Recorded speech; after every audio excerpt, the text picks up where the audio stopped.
tahiyatul Islam.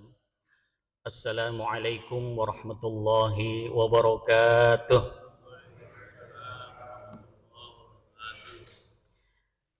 Alhamdulillahillazi bini'matihi tatimmus shalihat. Wassalatu wassalamu ala sayyidis sadat wa ala alihi wa ashabihi ahli sidqi wal karamat. Allahumma salli wa sallim ala hadzal nabiyil karim Rasulullah sallallahu alaihi wasallam wa ala alihi wa ashabihi ajma'in. Rabbi shrah li sadri wa yassir li amri wahlul 'uqdatam min lisani yafqahu qawli. Amma ba'du. Ma'asyiral muslimin, jamaah subuh Masjid Al-Hidayah yang dimuliakan oleh Allah Subhanahu wa taala.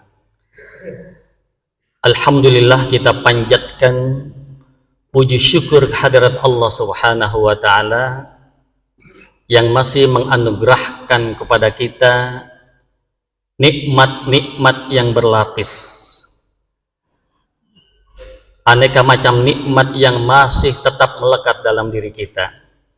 Wabil khusus nikmat iman, nikmat Islam kita, nikmat kesehatan, nikmat rasa aman, nikmat rasa tentram, Masya Allah.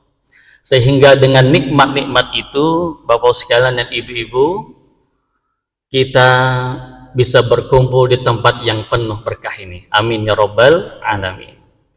Salawat dan salam semoga tercurah bagi junjungan Nabi besar Muhammad sallallahu alaihi wasallam yang telah membawa hidayah cahaya dari Allah Subhanahu wa taala, kemudian melalui para sahabat dan tabi'in dan para ulama yang soleh sehingga sampai kepada kita semuanya.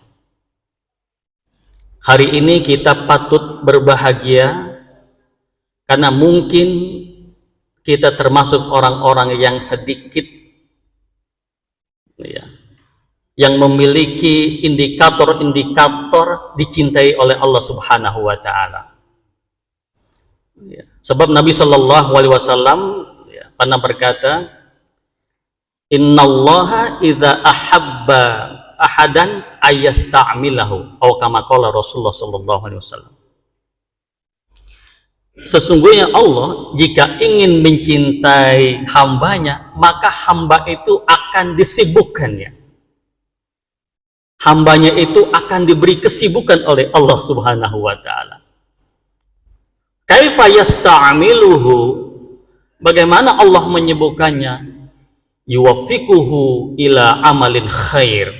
Allah akan memberikan kita arahan, Bapak Ibu sekalian, untuk senantiasa melakukan perbuatan yang baik. Kalau ada dorongan motivasi kita untuk selalu berbuat kebaikan, insya Allah itu adalah indikasi Allah mencintai seseorang. Mudah-mudahan kita di dalamnya. Amin. Nikmat berikutnya yang patut kita syukuri, Masya Allah. Ya. Di awal tadi, di rakaat pertama, saya membaca surat Al-Isra ayat 78 dan 79. Yang bapak-bapak, insya Allah sudah banyak hafal. Kira-kira tentang ayat apa, Pak? Lupa kali ya, ayatnya apa tadi? Aqimis sholata liduluki syamsi ila ghasaqil laili wa qur'anal fajr. Inna qur'anal fajri kana masyhuda. Kata Allah, dirikanlah salat sejak tergelincirnya matahari condong ke arah barat, maksudnya itu adalah sejak kita salat zuhur, ila ghasaqil laili, sampai malam gelap gulita, sampai subuh, wal qur'anal fajr. Dan Allah mengkhususkan di sini, Bapak-bapak sekalian, wa qur'anal fajr, itu adalah nama lain dari salat subuh. Allah Subhanahu wa taala mengawali dengan memanggil kita dengan azan. Kira-kira umat Islam, tidak usah banyak-banyak di komplek ini, kira-kira berapa jumlahnya? Tadi ada azan nggak, Pak? Ada azan, pasti. Persoalannya adalah azan itu memanggil umat Islam seluruhnya tanpa kecuali, dan siapa saja yang bisa menjawabnya. Dan alhamdulillah kita termasuk orang-orang yang bisa menjawabnya. Ini merupakan syukur kita kepada Allah Subhanahu wa taala. Bapak Ibu sekalian, kenapa dikatakan azan, Pak? Azan ini jamak dari kata uzun. Uzun itu telinga artinya. Uzun artinya telinga. Nama panggilan sholat namanya azan, karena memang selalu dikumandangkan untuk didengar oleh telinga-telinga kita. Makanya kalau azan nggak kedengeran, aneh juga ya. Apalagi ada yang keberatan suara azan, ya. Lagu lah lebih baik dari azan, karena gitu ya. Kata seorang nenek-nenek begitu, ya. Diperdengarkan, bahkan diperdengarkan 5 kali dalam sehari. Cek. Diperdengarkan kepada kita 5 kali dalam sehari. Dan di dalam panggilan tersebut, ini tetap kedengaran ya,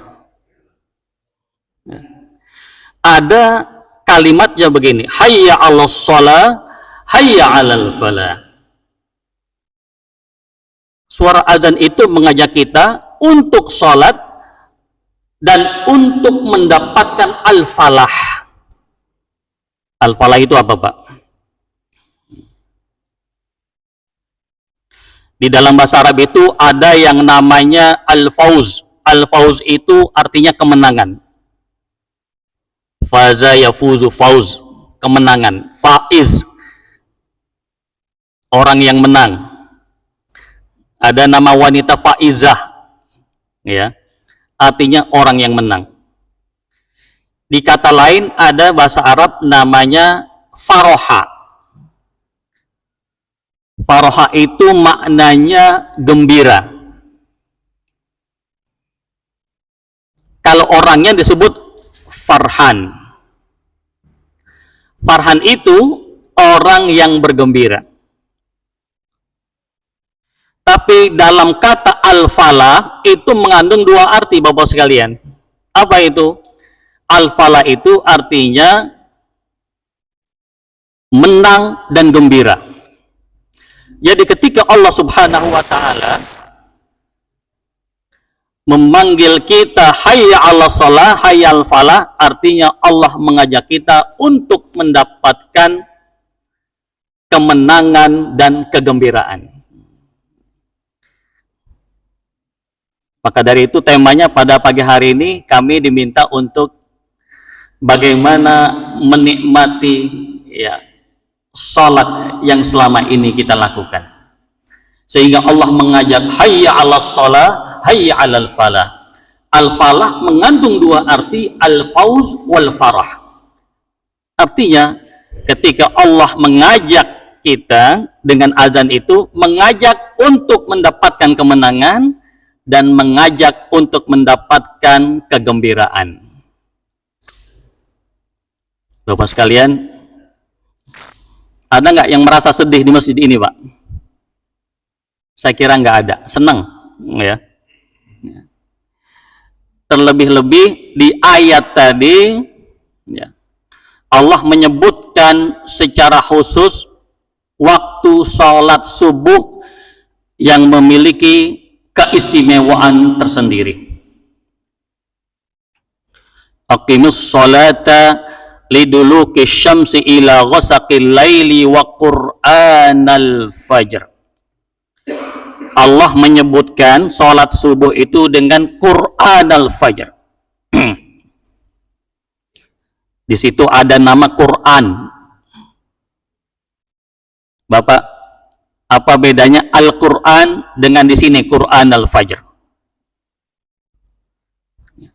Ada Al-Quran, ya. Cek, ya. Alhamdulillah. Kalau Al-Quran ada alnya, itu merujuk Al-Quran yang selama ini kita baca.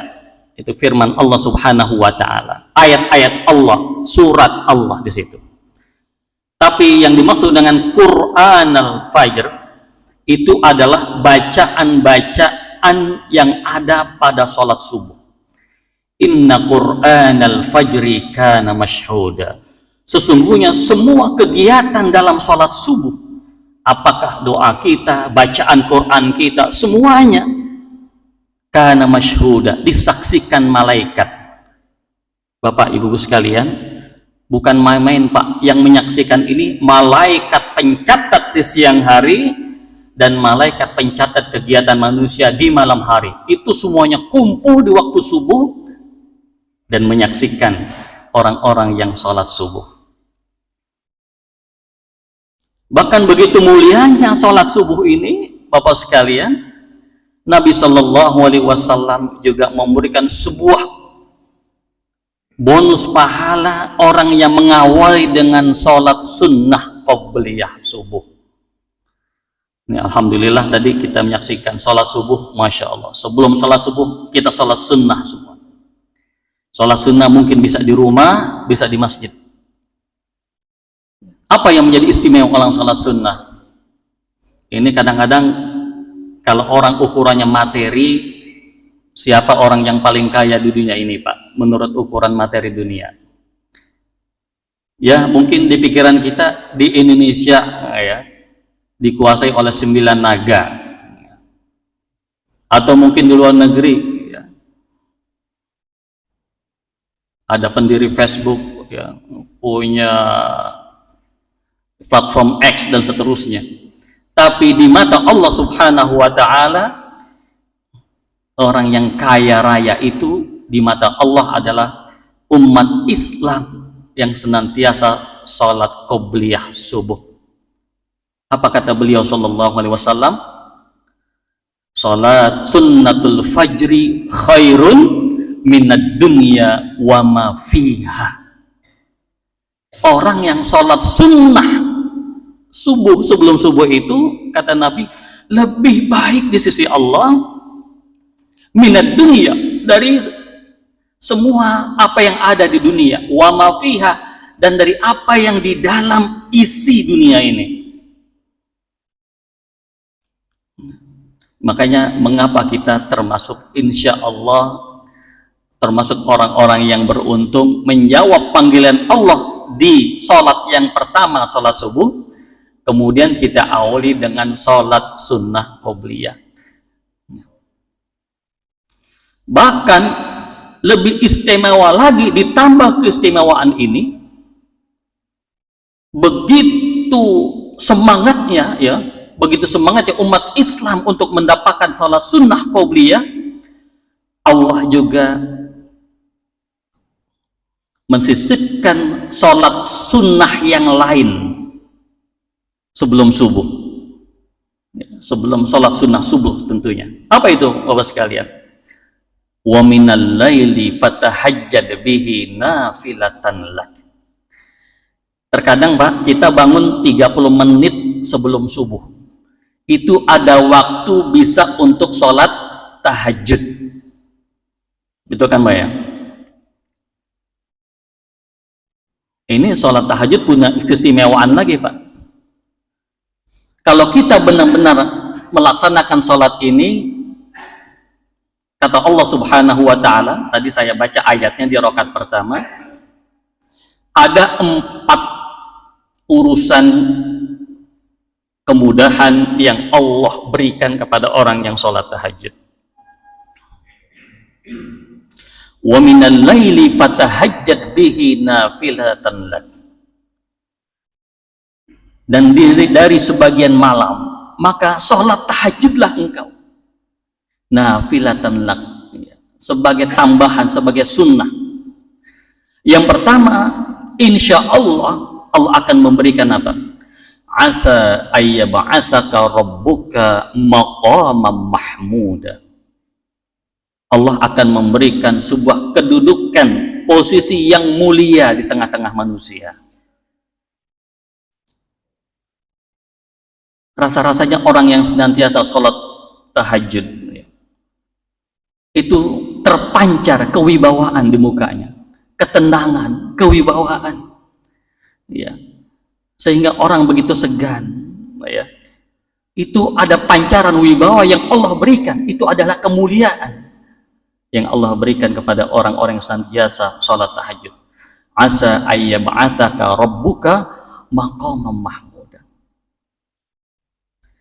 Yang kedua, Allah akan berikan wa qur rabbi adkhilni mudkhala sidqin. Allah akan memberikan sebuah awal proses kegiatan dengan proses yang baik. Jadi ketika kita mengawali proses kehidupan dunia, Bapak dan Ibu sekalian, Allah mengawali proses yang baik, memberikan kita proses yang baik, proses yang lembut, Masya Allah, proses yang lancar. Ketika kita akan kerja, kok rasanya lancar saja gitu ya, naik kendaraan lancar, ketika macet tenang, ya, nggak emosi, nggak meledak-ledak, enak sekali ya. Mungkin yang sudah pensiun mengawali pagi setelah sholat subuh, siap-siap mengantarkan anak cucu, Masya Allah, lancar aja urusan. Ketika kita memasuki sebuah persoalan, Allah akan memberikan sebuah proses yang baik, proses yang lancar. Yang ketiga, Bapak Ibu sekalian, orang yang senantiasa sholat tahajud akan diberikan apa? Allahumma wa akhrijni mudkhala wa akhrijni mukhraja sidqin. Ketika kita punya masalah, Allah akan memberikan jalan keluar dengan cara yang baik pula. Kan pastinya Pak, kita hidup dunia ini nggak ada yang nggak punya masalahnya Pak ya. Ya, mulai masalah ya ekonomi, kesehatan, dan seterusnya, persoalan di masyarakat dengan sesama antar tetangga dan seterusnya. Tapi Allah akan memberikan sebuah solusi penyelesaian dengan baik. Wa akhrijni mukhraja sidqin. Dan yang terakhir yang luar biasa, Allah akan berikan ya, waj'alni min ladunka sultanan nasira. Ketika ada gangguan-gangguan kepada kita, kepada seseorang, orang ingin menjahati kita, ya, orang ingin membuat kejahatan pada kita, Allah langsung akan menolong. Allah akan siap menjadi penolong ya, orang-orang yang qiyamul lail tadi. Ini 4 hal, sebuah kemuliaan yang Allah berikan kepada qiyamul lail, orang-orang yang sholat tahajud. Bapak-bapak dan ibu sekalian rahimakumullah, kelak di akhirat nanti, sebagaimana maklum, Allah telah memberikan 8 pintu masuk untuk menuju surga. Ada orang yang masuk melalui pintu sholatnya, pintu puasanya, sedekahnya, jihadnya, dan seterusnya. Oleh karena itu Bapak dan Ibu sekalian, di antara 8 kebaikan-kebaikan ini, maka hendaklah ada 1-2 yang kita fokus, sehingga kita mendapatkan salah satu pintu itu. Ada orang mungkin untuk berpuasa saja hanya mungkin bulan Ramadan saja, karena mungkin kurang kuat untuk menahan lapar haus ya. Tapi dia mampu untuk menjaga sholatnya, sholat wajibnya, sholat sunnahnya, ditambah sholat nafilahnya, tahajudnya, duhanya, sehingga kelak insya Allah orang itu akan mendapatkan pintu dari pintu sholat. Bisa jadi Pak, ada orang sholat biasa-biasa aja, tapi urusan puasanya rajin, wajibnya, sunnahnya rajin. Mudah-mudahan orang itu nanti mendapatkan dari pintu puasanya. Tapi mungkin ada juga orang puasanya biasa, hanya yang wajib, sholatnya juga biasa yang wajib, tapi Allah berikan dia kelebihan rezeki, rajin memberikan sedekah, rajin memberikan sedekah. Mudah-mudahan Allah akan memberikan pintu itu dari pintu sedekah. Tapi Bapak sekalian rahimakumullah dan Ibu sekalian, Nabi Shallallahu Alaihi Wasallam memberikan satu keistimewaan kepada kaum muslimah, kepada ibu-ibu. Apa itu? Ada sekelompok muslimah yang Allah berikan pintu surga dari manapun dia pilih. Nah, muslimah yang bagaimanakah yang Allah berikan keistimewaan itu?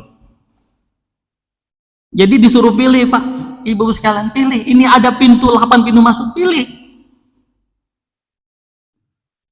Tapi dengan syarat dan ketentuan yang berlaku. Enggak semuanya, Pak, ya. Apa kata Nabi Shallallahu Alaihi Wasallam? Oh, kama qala Rasulullah Shallallahu Alaihi Wasallam. Yang pertama nih syaratnya nih.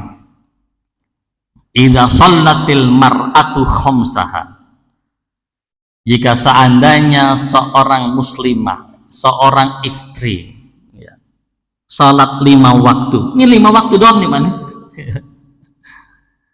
Wa shamat saum syahroha.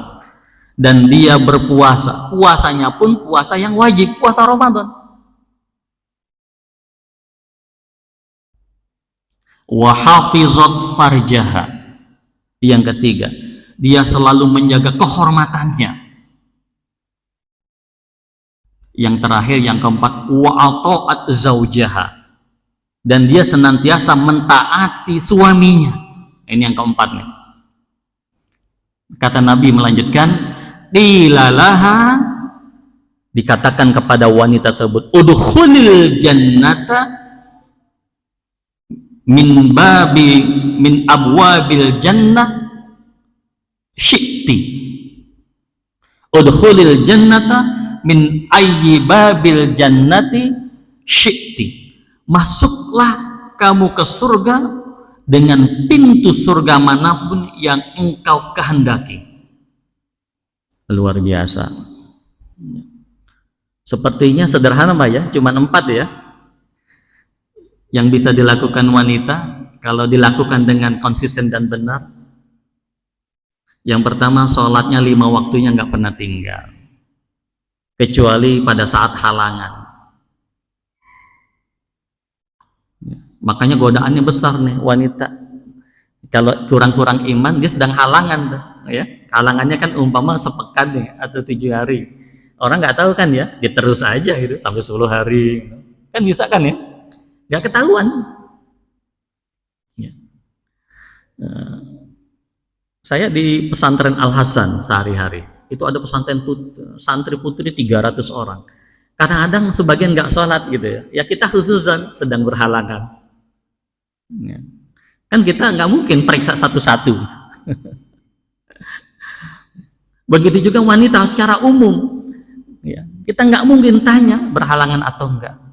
Maka sebenarnya ketika seorang wanita rajin sholat 5 waktu dengan kejujurannya, saat berhalangan dia berhalangan, saat sudah bersih dia sholat, ya, masya Allah, di sisi Allah ya, begitu tinggi kedudukannya. Demikian juga ya, wasoma syahroha, dia puasa 1 bulan. Ketika sedang halangan, memang dia stop. Namun dia ganti di hari yang lain dengan kejujurannya. Merasa punya hutang, masya Allah. Ya. Mungkin istri kita mengerti, alhamdulillah bayar utang. Biasanya tuh Sya'ban aja baru inget tuh ya, ada utang apa kagak ya. Buru-buru tuh setor utang-utang, utang puasa.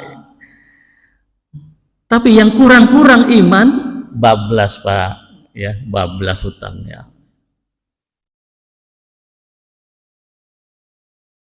Yang ketiga, dia menjaga kemaluannya, kehormatannya. Tidak menerima tamu laki masuk ke rumah tanpa ada mahram di dalamnya. Dijaga kehormatannya. Yang terakhir, wa ata'at zaujaha, mentaati suaminya, apapun yang diperintah suaminya laksanakan, kecuali mengajak maksiat kepada Allah. Jadi sesungguhnya bagi seorang istri, dalam tanda kutip, surganya itu adalah di suaminya, di tangan suaminya, dalam tanda kutip. Makanya ketika seorang istri meninggal suaminya redha, itu pasti masuk surga.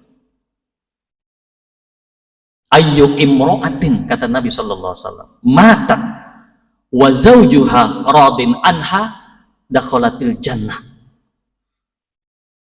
Wanita apapun ya, muslimah pastinya, meninggal dunia suaminya ridha, ikhlas, memaafkan kesalahan-kesalahannya, memaafkan semua hal, dia ridha, ikhlas, pasti masuk surga, kata Nabi sallallahu alaihi wasallam. Masya Allah. Bapak-bapak dan ibu sekalian rahimakumullah,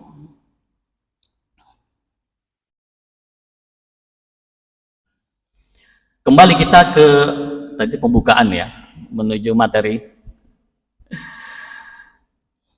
kita pagi hari ini, bagaimana menjadikan sholat kita sholat yang membahagiakan. Pak, emang ada sholat yang membuat orang celaka, Pak? Ada nggak kira-kira? Ada. Dalam surat apa, Pak? Justru sholat itu membuat celaka orang-orang yang sholat. Ada di surat Al-Ma'un. Fawailul lil musallin. Celakalah bagi orang-orang yang sholat. Tapi jangan putus sampai di situ. Lanjutannya gimana, Pak? Allazina hum an sholatihim sahun. Ada orang sholat justru celaka, justru dilaknat oleh Allah Subhanahu wa ta'ala, justru mendapatkan dosa. Ini ayat ini penting banget. Ya. Yang pertama apa?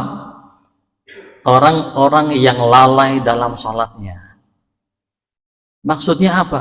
Mempermainkan sholat. Tidak menjadikan sholat itu sesuatu yang prioritas kegiatan pada waktunya. Ini kita prihatin terkadang kalau kita sedang dalam perjalanan, naik kereta, waktu sholat, coba Pak iseng-iseng lihat kiri kanan, kira-kira ada yang sholat nggak Pak ya? Mungkin ada, mungkin ya. Tapi rasa-rasanya banyak di sekitar yang terlihat oleh kita, bablas sholatnya. Di dalam kendaraan, kereta, ya, pesawat.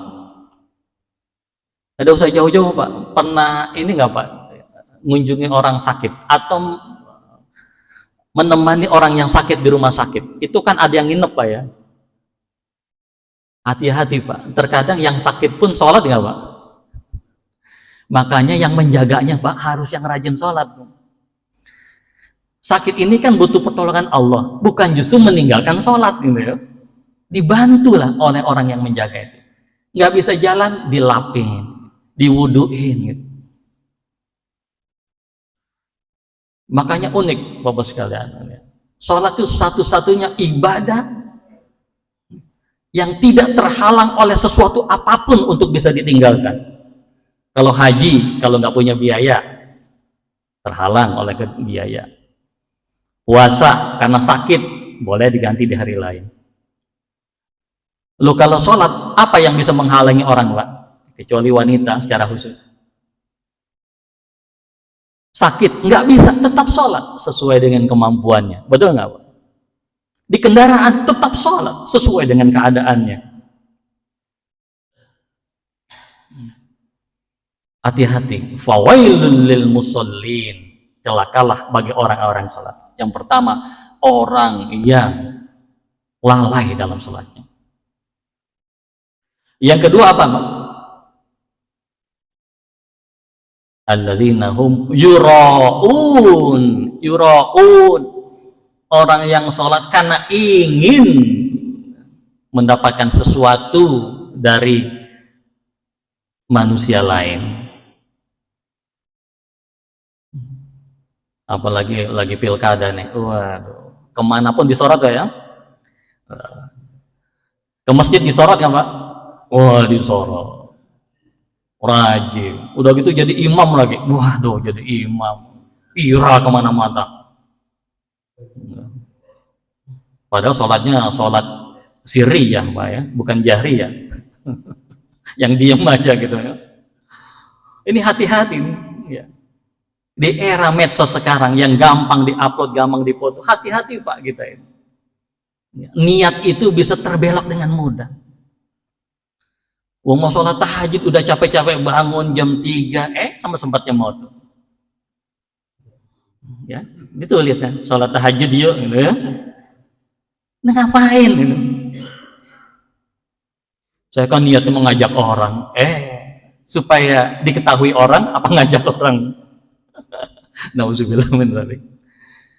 Jadi ayat ini Pak, itu berlaku sampai hari kiamat nih. Allazina hum yura'un. Hati-hati. Hati-hati. Ingin dilihat orang, ingin mendapat sesuatu dari orang, pujian, agar dianggap nanti calon yang soleh, soleha. Masya Allah, ya. Biasa nanti mengunjungi masjid-masjid, ya, calon-calon kepala daerah, gitu ya, sambil bawa karpet, ya. Karpetnya jangan digelar dulu, taruh di samping. Menang atau kalah, gitu ya. Karena ada kasus Pak ya, ketika kalah karpetnya ditarik lagi. Gitu ya. Nauzubillah min dzalik. Itu celaka itu, orang yang celaka.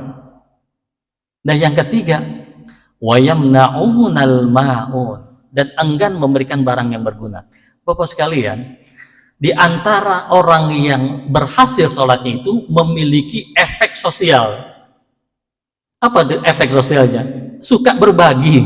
Itu salah satu efek sholat. Suka berbagi. Ya. Habis pengajian, ada makan apa deh, ngopi ya, ngeteh, suka berbagi. Sekarang lagi rame Jumat Berkah, Masya Allah. Ya. Efeknya bagus Pak. Anak-anak kecil, waduh, jadi rame masjid-masjid. Ya, walaupun baru assalamualaikum warahmatullah, baru salam pertama Pak, udah kedengaran bubar di belakang. Ya, ternyata antri Jumat Berkah. Ya.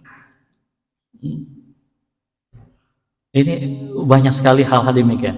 Jadi efek sosialnya itu tinggi. Tentu bukan saja itu, ya. Secara umum orang yang sholat itu selalu hubungan sosialnya baik. Bapak sekalian rahimakumullah. Arti sholat, Bapak sekalian, ya, itu akarnya itu banyak sekali. Salah satu adalah silatun, yang berarti koneksi. Silatun, ya. Maka ada silaturahim. Itu akar katanya itu sama dengan sholat. Pak, di dunia ini kita aja perlu koneksi, betul nggak Pak? Ini orang mau kerja nih, kalau ada koneksi susah Pak. Entah koneksinya bapaknya sendiri, ya, pamannya, ya, tetangganya punya koneksi. Ketika kita punya koneksi dalam konteks hubungan duniawi, biasanya lebih mudah Pak. Karena punya koneksi.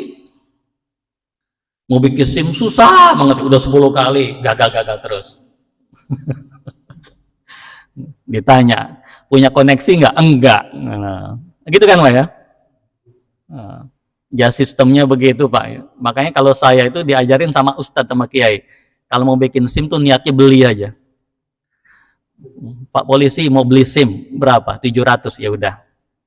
Karena sistemnya memang jelek Pak. Sesuai dengan aturan aja susah lulusnya. Wallahu alam, ini ikhtiar aja ya, untuk menghindari hal-hal yang sulit ya, karena mengorbankan waktu dan seterusnya. Akhirnya niatnya beli. Saya kalau niat itu niat beli SIM. Berapa harganya? Akhirnya tawar menawar. Ini wallahu alam. Ya. Jadi apapun koneksi. Kalau sholat itu merupakan koneksi kita kepada Allah. Kalau kita koneksinya sudah baik pada Allah, maka apapun tidak ada yang mustahil bagi Allah yang kita minta. Kalau koneksi kita sudah baik pada Allah, apapun yang kita minta nggak ada mustahil bagi Allah Subhanahu wa Ta'ala.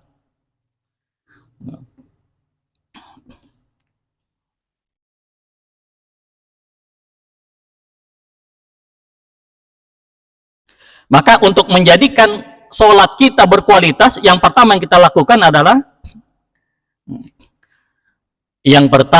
sholat itu pasti kita jadikan untuk zikir utama kita.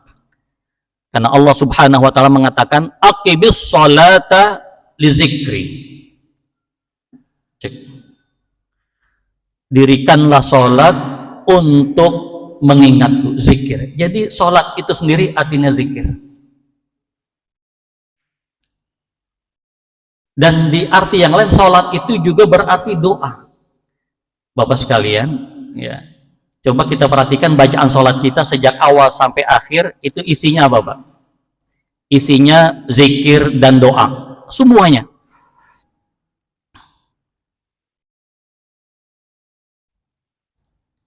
Oleh karena itu, untuk menjadikan kualitas sholat kita, salah satunya adalah memahami doa-doa zikir yang ada di dalam sholat kita.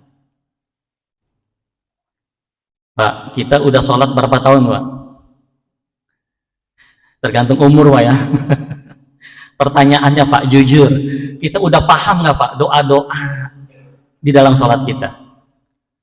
Rabbana walakal ham, rabbighfirli warhamni, subhana rabbiyal azim wa bihamdi, at-tahiyat. Sudah hafal belum, Pak? Hafal. Sudah paham atau belum? Nah, itu dia, Pak. Ada waktu nggak untuk memahami, Pak? Ada, Pak. Buka di Google aja, Pak. Mengapa? Karena ini akan menambah kualitas sholat kita. Dengan kita memahami apa yang kita baca, ya, ini akan lebih bermakna, lebih mendalam dalam hati kita. Ikan doanya luar biasa, Pak. Sami'allahu liman hamidah, Rabbana walakal hamd. Ya Allah, segala pujian untukmu. Mil'us samawati wal ar. Ini contoh artinya. Pujian itu sepenuh langit dan bumi. Wa mil'u ma syi'ta min syai'in ba'du. Dan sepenuh pujian yang engkau kehendaki setelah itu semuanya. Jadi luar biasa doanya. Rabbighfirli warhamni wajburni warfa'ni warzuqni wahdini wa'afini wa'fu'ani. Jadi nanti kalau ada waktu, Pak, tolong, Pak, dipahami dong. Ini jalan untuk menuju kualitas sholat kita, ya. Apalagi yang kita baca ayat-ayat Quran yang kita pahami, makin lebih mendalam lagi. Yang ketiga, tadi yang kedua memahami isinya. Yang ketiga, hendaklah kita jadikan sholat itu sarana untuk minta pertolongan, sebagai alat cara untuk minta pertolongan, karena itu perintah Allah. Wasta'inu bis sabri was-shalah. Kita tahu, Pak, Allah itu tahu orang itu tuh banyak masalah di dunia, ya. Karena kehidupan yang nggak ada masalah itu cuma di akhirat, Pak. Itu nggak ada masalah, ya. Keputusan tempatnya cuma dua, kalau nggak di surga, neraka, udah selesai. Tapi di dunia masalahnya menggunung, ya. Maka Allah memberikan solusi. Wasta'inu bis sabri was-shalah. Maka hendaklah engkau minta pertolongan dengan sabar dan sholat. Pak, lebih mudah mana, Pak? Sabar atau dengan sholat minta pertolongan pada Allah? Lebih mudah mana? Sebenarnya dua-duanya berat. Tapi lebih berat sholat, Pak. Kalau sabar, kita masih mengingat sesuatu hal-hal yang lain. Kita masih ingat. Ketika kita sabar, justru kita makin dekat pada Allah. Ingat segala nikmat Allah dan seterusnya, ingat. Tapi bayangkan Mbak, ketika kita sholat, kita sholat, jangankan yang kita ingat Pak, yang nggak ingat aja jadi ingat Pak. Allahu Akbar, ya Allah, lupa dikunci itu rumah tadi ya. Allahu Akbar, ya Allah, anak belum dijemput. Semua pikiran-pikiran masuk. Maka ketika kata Nabi, ketika seorang sholat sudah takbir Allahu Akbar, maka ada setan datang mengucapkan uzkur kaza, uzkur kaza. Manusia, ingatlah sesuatu, ingat. Pak, jujur tadi kita sholat subuh, Pak, jujur aja. Ada nggak yang kita ingat Pak? Di luar sholat, kegiatan di luar sholat, pasti ada Pak ya. Sampai-sampai ini kalau sholat sendirian ya, itu lupa rokaatnya, benar nggak Pak? Masya Allah, luar biasa. Ini kebanyakan ngobrol nih ya, jadi waktunya habis. Saya persingkat saja. Subhanallah. Maka perlu menjadikan latihan mujahadah untuk sholat khusyuk. Kemudian Bapak sekalian terakhir, supaya sholat kita berkualitas dan membahagiakan itu, Nabi selalu mengucapkan gini Pak, sebelum sholat, shollu sholata muwadda', sholatlah kalian seakan-akan sholat yang terakhir, seakan-akan sholat yang terakhir. Sholatlah kita seakan-akan ini sholat yang terakhir. Kita nggak tahu ada umur kita atau nggak setelah ini. Maka dengan demikian sholat kita akan lebih khusyuk dan baik. Wallahu a'lam bishawab. Mudah-mudahan ada waktu lain untuk dilanjutkan kajian ini. Semoga apa yang kita lakukan sejak awal sampai sekarang ini akan menambah kualitas sholat dan jamaah kita. Amin ya rabbal alamin. Aqulu qouli hadza wa astaghfirullah li wa lakum. Wassalamualaikum warahmatullahi wabarakatuh.